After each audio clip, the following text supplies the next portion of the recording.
Hi y'all, and welcome to the garden. We're in the middle of a break from rain. We have been in a drought for like 2 to 3 weeks and have not got any rain, and it was definitely taking its toll on the garden. Today I'm going to walk around and show you some new perennials from Walter's Gardens and Proven Winners that I was sent out to trial. A lot of these will be available next year in your garden center. It takes a good year for perennials to get established, so they like to trial them a year in advance before they release them to the public, but I'm really excited about some of them. One of them I had already added and purchased to my cart, I think this past winter, and so I was listing it or ordering it a year in advance because I couldn't even get them now. And I'll show you what those are. But the dryness and the heat definitely took a toll on a lot of the spring blooming things. My roses looked pretty meh for most of the spring. I actually had something I want to show you happen to my roses that were even on drip, that it was so dry, and these roses are on drip and they've been established for, it's one of the oldest roses in my garden, 3 to 4 years. And they almost seemingly dehydrated on the stem, and of course we've got some rain, so they look kind of mushy now, but you can see how like they just kind of dehydrated down. The petals didn't fall off of them. Every one of them on this entire bush, you can see there's not many rose petals on the ground because they all dehydrated on the stem. Very odd. This rose has never done it. It is having a little bit of a disease and insect pressure this year. It's been one of the not so best years for roses in my garden. Last year was probably really good, but we'll take you around and start showing you some of the things, these new perennials in the garden that I'm really excited about. And we'll start with one called Prismatic Pink Phlox, and it is really gorgeous. I actually planted these a few weeks ago, kind of before we got into this really hot, dry spell. And I haven't shot a video because some of them were looking kind of ratty and I didn't want to show them in not their best light, but we just had a little bit of rain. I understand these plants have still been pretty stressed out for the past couple weeks, but this one was not blooming when I planted it in the ground, and it's really beautiful. A luminary prismatic pink. I love phlox. This one gets 32 to 34 inches tall, so it's going to be a back of the border plant, and on the camera these don't appear as pink as they are, but they are very pink, really dark pink center with a pink petals on it. And my phlox I typically might deadhead after they initially bloom, and then they will typically rebloom later in the summer, probably much smaller blooms than usual. But because this is the back of the border plant, it will come about where this lower railing is here. This fence is 4 foot tall, so around the 3.5 foot mark or a little shorter, it will be popping up there in this border, which is really nice. We have some coneflowers in front of it. This lollipop crabapple, which it will be under there, kind of filling the space. Cat's pajamas catman. I did come through yesterday and trim back all of my salvia here, so this was the perfect profusion, and it should rebloom for me hopefully pretty quickly. We'll see how quickly that rebounds, but I just cut it back yesterday. Otherwise, everything's looking pretty lush despite the heat because I've tried to water quite a bit. This bed does not have drip on it at all. There is a drip that runs at the very back of it, just a solid tubing in case I needed to add drip in the future. I put that down last year before I even planted this bed, just in case I planted something that was a little more water hungry. It does get a little sprinkler overspray from the lawn, but not a significant amount to really be of any help to anything that might need extra water. These roses this year looked incredible. Of course, they're starting to bloom out now. This was Rise Up Lilac Days. You can see it forms almost like a whole bouquet of roses right together, and it's coming out of bloom. It probably struggled a little bit with the heat, and I didn't provide it any extra moisture. But this was planted last year from a little 4-inch container from Great Garden Plants. And talk about a vigorous rose. Really, really nice and really pretty healthy. Other than some insects biting on it, there's been no signs of disease or anything else on it. Really impressed with that variety. The container that I showed you last video is still looking really great. I did upgrade my 5-gallon container bucket to a 27-gallon Sterilite container from Costco. It was $10, and I painted the top of it black. It would come yellow, but this is still this solar power drip still doing a really wonderful job getting these things watered. These roses right here, this is Teasing Georgia, are actually doing pretty good. They actually smell like tea. I don't think I have another rose in my garden that smells like tea.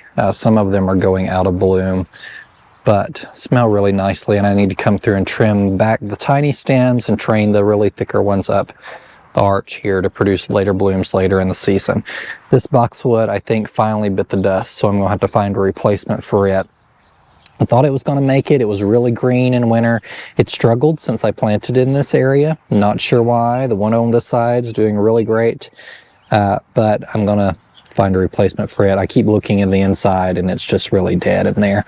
And then it's finally browned up so much, and the evidence of these new growth turning yellow and getting crispy, it just needs to be replaced in this area. The next perennial I'm going to show you is a sedum. This one's called Midnight Velvet, Rock and Grove Midnight Velvet. It has darker foliage or darker petals, leaf, succulent leaves, and then a dark red to, it's going to be pretty red flower. You can see the newer foliage down here. Newer growth is green, but that will turn darker as it is hit by the sun here. I planted it right here at the front of the border. These are the Inkberry hollies that I have, and they've been in the ground 2 years, and I'm probably going to end up removing most of them because they just have not performed very well for me in our alkaline soil. This one right here is a Artemisia called Silver Lining, and this is the one I had placed an order for over winter for shipping next year, because I think it will make a nice border plant in the garden somewhere. It is an Artemisia that doesn't really spread. Some of them can have issues spreading and they can get really massive. This one only gets 12 to 16 inches tall and wide. And this foliage is something that really can't be matched in the garden by much anything else. And it's looking a little rough right now because it did get planted right before this drought, but all of the new foliage on it is really, really lovely. So we'll see how this one continues to grow this season.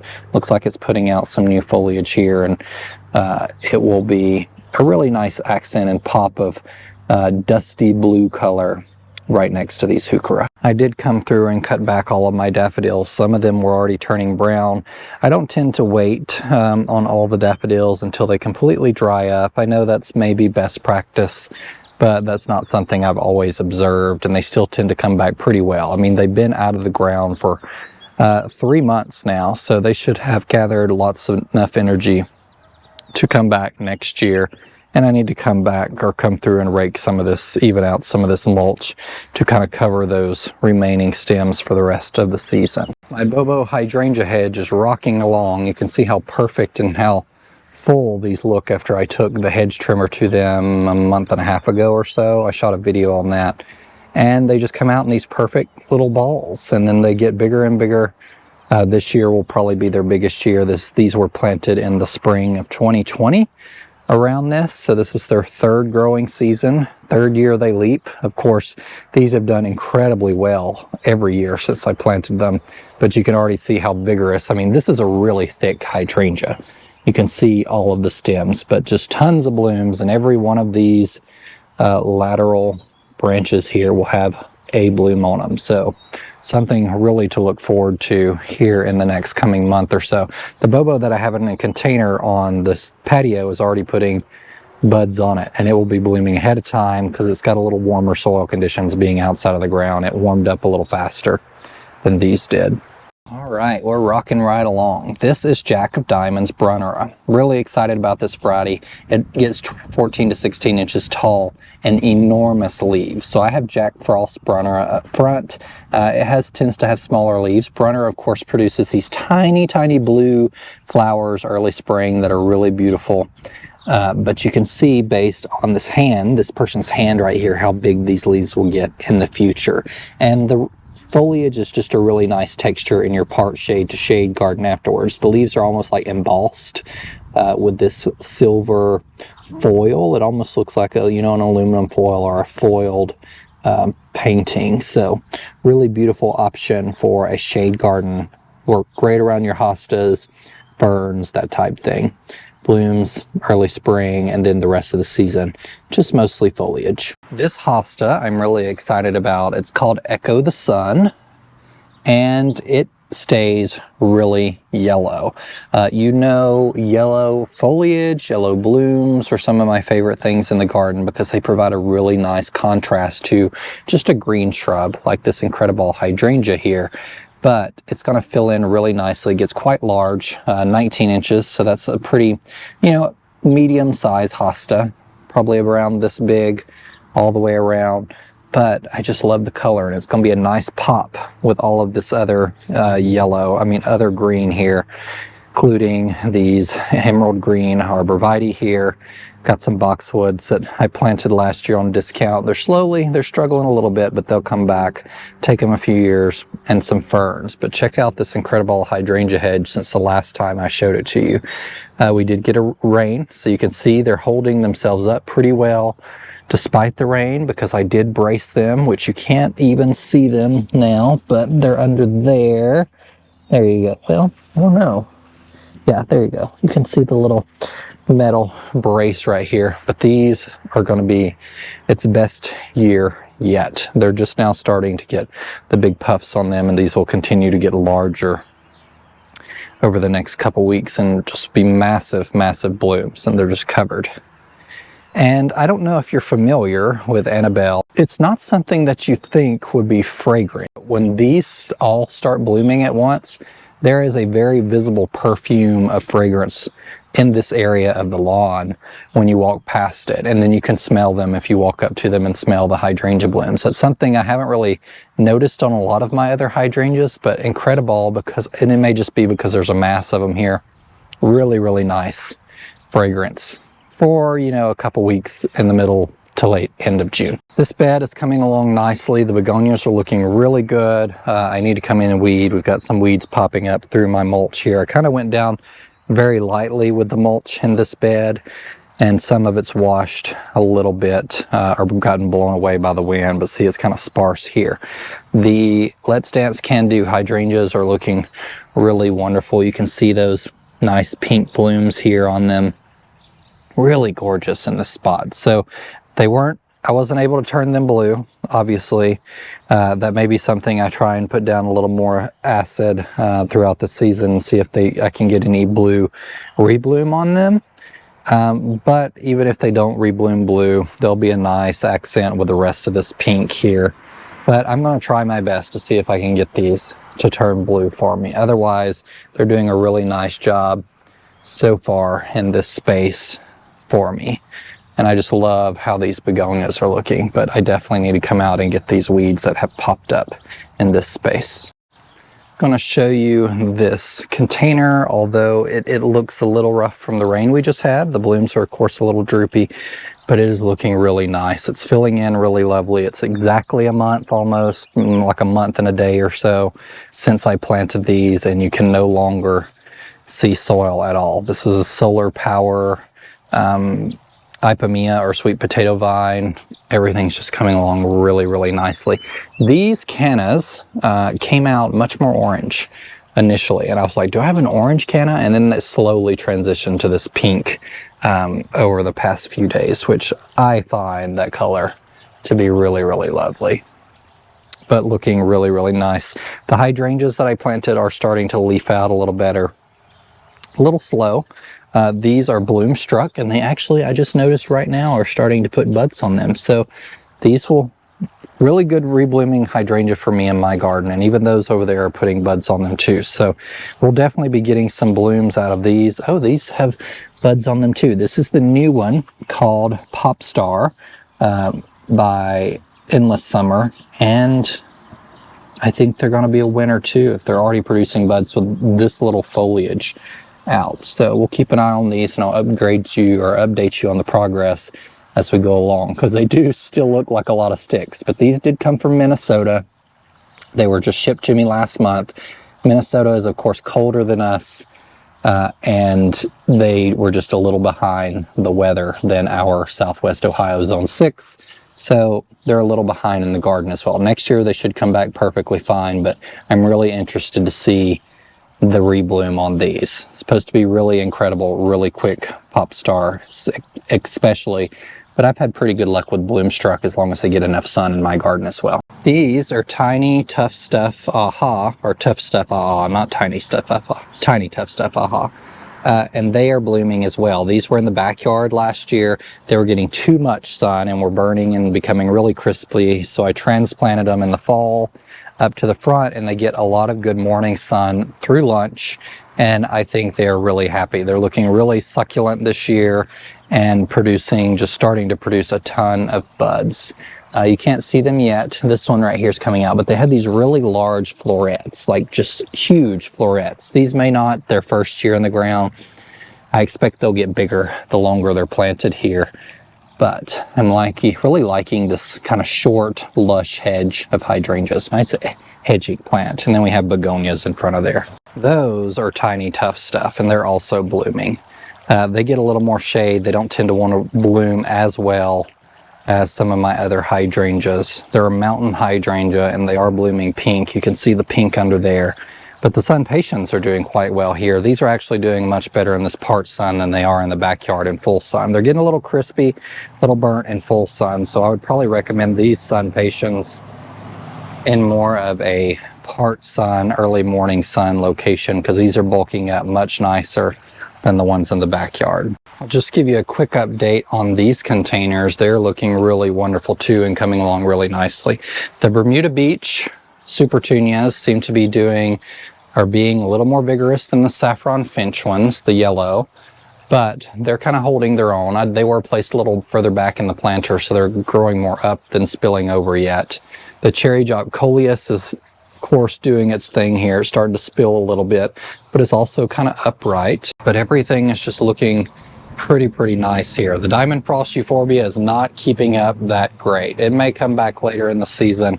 Sometimes those do, but it may not be quite as vigorous as some of these Supertunias. This was a lot to compete against. And as I was planting these, I told you it's kind of survival of the fittest. And we will see what is winning. And right now, I think what is winning is the Bermuda Beach Supertunias.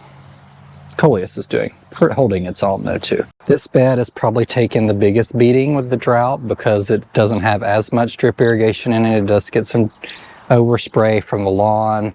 But the annuals that I put in here were struggling a little more than the rest of the annuals in the garden just because of dry conditions that they were in. But they're still filling in really nicely. Everything's coming along really nicely. This Autumn Joy Sedum is looking really good. All the shrubs, of course, have drip on them, so they're looking good. But I got a new perennial down here from Walters Improving Winners called Butter Pecan coneflower. It's a double-coated butter pecan, and it actually looks like this huge ice cream scoop. So I put it in between this Brigadoon St. John's wort, which is looking a little crispy. This is only its first year in the ground, so it might have to settle in a little better. But it has this beautiful yellow foliage, so I think this pop of green in the center with yellow flowers will be really interesting for this location. Otherwise, everything in this garden bed is coming along pretty nicely. Its first full year. There was some drooping going on because these don't have drip on them. They're just getting overspray from the sprinkler heads. So there's still, you can see a little droopiness there on the St. John's wort. But otherwise, I think they're settling in okay this season. I do have some dahlias this early, which is kind of odd for early June, but several of them, and these are the ones that were overwintered in the garden beds. So they're probably a little ahead of those that you might have got from tubers if you purchased from the store. But they're coming along really nicely. Even that one has a bud on it, I see. I need to come through and tie them up to this trellis. I ordered some more tie tape to do that with this week that will come in, and I'll go ahead and do that so they don't start leaning too much over the garden bed. Here are the back in black sedums that I wanted to show you. I just really love this variety. Look how thick and full this drift of it is, and it'll have really bright pink to red blooms on it. And probably another month or more. They've not started producing any buds yet, but it's just really a nice contrast, especially against those variegated iris there. And the last one I'm going to show you is a Virginia also called, the common name is pig squeak because they have really waxy leaves. It's called peppermint patty, which is a really great name for it. And I don't have any blooms on them because they typically bloom in the spring. But when I got it, I was really, so these came in quart containers, so like the 4-inch size Proven Winners containers. And I was impressed with how large it was already. So I stuck it here under the shade of this 𝗬𝗧𝗦 dogwood that I have here. So sun sets that way, it will get a little bit of sun midday, and it will be protected from the western facing hot sun next to this boxwood, and it's already starting to produce some babies here around it and spread out a little bit. But this is its bloom, and isn't that gorgeous? So it'll get 32 inches tall is how tall the blooms will be, it says. But I'm hoping it can fill in this little area front of the border, which I actually came yesterday. We got the rest of this raised bed removed, and I've got some shrubs that I'll talk about in the next video to kind of fill out this space here now that I'm not going to be planting any of my herbs along this planter that was here. So it's going to look really nice. Every one of these is a hydrangea of a different variety, and it should be a stair step down to this edge right here, which I need to come through with my edger and connect it a little better to this bed over here so I can finish mulching. Right now everything looks, I just the past week did this, so it looks a little rough, so I need to come through and just finish it off right here so it's nice and tidy for the rest of the season. I did come through yesterday evening and cut back my peonies that had kind of drooped over here, so I need to come through and add some mulch in there. Because they were covering a lot of these perennials. As you can see, all the peony mess that was left over from where the blooms had dried up before they even bloomed out very well. And now that we've got a little bit of rain, things are going to look a little better. I had some hydrangeas that were drooping. This one right here in particular, this one has not done great for me, but it is in a really dry location. I do have it on drip, but this back bed does not get a lot of drip irrigation. And this hydrangea doesn't get a whole lot of overspray either, so to the extent this area just bakes in the sun, this hydrangea has not loved it. And I can't remember the name right now. It's Invincible. It's the pink one that they grow and contribute to breast cancer awareness for. And the name is escaping me, but it is a really good one. I've seen North Lawn Flower Farm in Pennsylvania, I believe, grows it, and hers is really gorgeous. This one's like approaching its 3rd growing season though, and I had a lot of dieback this season. I had to cut it almost to the ground, and it's already starting to produce some blooms here, and it's only like a foot tall. So it's not done great for me, but I don't think it's this hydrangea. I think it's the location, because it is kind of a tough growing spot back here where there's not a whole lot of water. For now, those are all the updates I have for you. I will be shooting another video this week sometime. We're supposed to get a little more rain, which if we do, the video might be a little delayed, but I would much rather have the rain, and I need to get some of those shrubs that I just showed you in the ground and planted. Some of them I'm going to plant now and go ahead and put them on drip irrigation so they can get established. Have some more of them that Proven Winners sent me out that I may pot up into 3-gallon containers and grow on and plant them in the fall. These arrived so late and it got so hot so quickly here that I'm not really comfortable putting them in the ground mid-June, just because our temperatures are so erratic right now, and it might be hard for me to keep drip on them, and where I'm going to put them I don't have drip either. So may pot those up, let them grow on so they look better and have a more established root system, and get them planted September or so. And until that time, I may fashion a little drip area right here that I can hook to this hose bib to water them, and kind of hid behind these hydrangeas that I'm planting. I don't know, we'll think about it. I could even actually add drip to the 27-gallon box that I have over here and have them watered twice a day, just a little bit, with the annual container next to the shed. So that might be something to keep them out of view also. So thank you guys for following along, and remember, in a world full of hate, be a light. Take care, everyone.